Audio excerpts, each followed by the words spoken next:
ధర్మశాస్త్రంలో స్త్రీలు చేయకూడని పనులు సుమంగళీ స్త్రీలు నుదుటిన కుంకుమ లేకుండా ఎప్పుడూ ఉండకూడదు. జుట్టు విరబోసుకొని 2 చేతులతో తల గీరుకోరాదు. ఎప్పుడూ కంటనీరు పెట్టుకోరాదు. ఇది పుట్టింటికి మెట్టింటికి దారిద్ర్యమును తెచ్చిపెట్టును. ఒక ఆకులో వడ్డించిన దానిని తీసి మరియొక ఆకులో వడ్డించకూడదు. గర్భిణీ స్త్రీలు కొబ్బరికాయ పగుల కొట్టరాదు.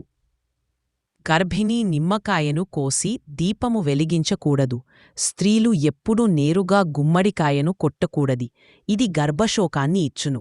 ఇంటికి వచ్చిన సుమంగళీ స్త్రీలకు పసుపు, కుంకుమ, తాంబూలాదులు విధిగా ఇచ్చి సత్కరించవలెను. ఉదయాన్నే లేచి పనిమనిషి ఉన్నప్పటికినీ తాను స్వయంగా ఇంటిముందు కల్లాపు చల్లి కుగ్గు వేయడం వలన లక్ష్మీ కటాక్షము కలుగును. చేతితో ఎప్పుడు అన్నం, ఉప్పు, కూరలు వంటి పదార్థాలు వడ్డించకూడదు. ఏ వస్తువు అయినా ఇంట్లో లేకపోతే లేదు అనకుండా తీసుకురావాలి, లేక నిందుకొని అనాలి.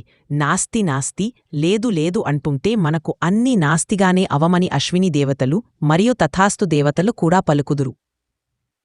పూర్వీకులు చెప్పిన ఇలాంటి శాస్త్రోక్త విషయాలు తెలుసుకోవాలంటే మా ఛానల్ను లైక్ చేయండి, షేర్ చేయండి, సబ్స్క్రైబ్ చేయండి. ధర్మం తెలిసి జీవిస్తే జీవితం మరింత శుభంగా మారుతుంది. ధన్యవాదాలు.